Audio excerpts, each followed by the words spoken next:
চাকরিপ্রার্থী ভাই ও বোনেরা যারা রয়েছেন তারা অবশ্যই আমার সালাম গ্রহণ করবেন। আর অবশ্যই একটি নিয়োগ সংক্রান্ত বিষয় নিয়ে আলোচনা করব যে বিদ্যুৎ বিভাগের যে বর্তমানে একটি নিয়োগ চলতেছে, সারা বাংলাদেশের ছেলেমেয়ে উভয় আবেদন করতে পারবেন। এর মধ্যে একটি পদ আছে যে অফিস সহায়ক পদ। এখন এই পদটিতে আপনারা কিভাবে আবেদন করবেন, আপনারা আবেদন করতে হলে কি কি যোগ্যতা প্রয়োজন হবে এবং এই পদটির কাজ কি এবং আবেদনের সুযোগ সুবিধা, সেই সকল ধরনের বিষয় আপনাদের এই ভিডিওতে একদম শুরু থেকে শেষ পর্যন্ত আলোচনা করব এবং নিয়োগ পরীক্ষা স্বচ্ছ হবে কিনা সকল বিষয়। তাই আপনারা যারা আমার ইউটিউব চ্যানেলে নতুন তারা অবশ্যই আমার ইউটিউব চ্যানেলটা সাবস্ক্রাইব করবেন।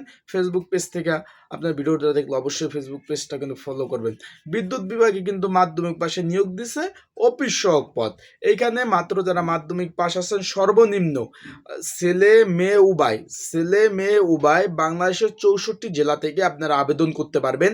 20 নাম্বার গ্রেড 4th শ্রেণীর চাকরি, অফিস সহায়ক পদ 8,250 টাকা থেকে 20,010 টাকা। চাকরি হওয়ার পরে সর্বসাকুল্য আপনারা বেচিক সহ আপনারা 16,000 সামথিং টাকা কিন্তু আপনারা বেতন পাবেন। এখন যেই বিষয়টা নিয়ে এখন আলোচনা করব আপনাদের মাঝে, যে আবেদন করবেন কিভাবে, কতটি শূন্যপদ রয়েছে এবং সুযোগ সুবিধা। আপনারা যদি কেউ ঘরে বসে আবেদন করতে চান নির্ঝামেলায়, স্ক্রিনের উপর যে হোয়াটসঅ্যাপ নাম্বার আছে এইখানে এই নাম্বারে অথবা ডিসক্রিপশন বক্সে যে নাম্বার আছে এইখান থেকে নাম্বার সংগ্রহ করে আপনারা নির্ঝামেলা আবেদন করতে পারবেন।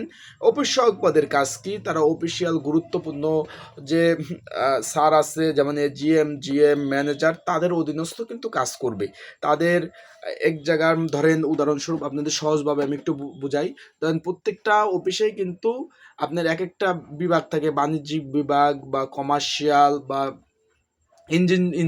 ইঞ্জিনিয়ার বিভাগ, এইসব বিভাগে কিন্তু পোস্টিং থাকবে এবং বাংলাদেশের 64 জেলায় আপনার চাকরি করতে পারবেন। তাই যারা আবেদন করতে চান, শূন্য পদের সংখ্যা কিন্তু 11টি।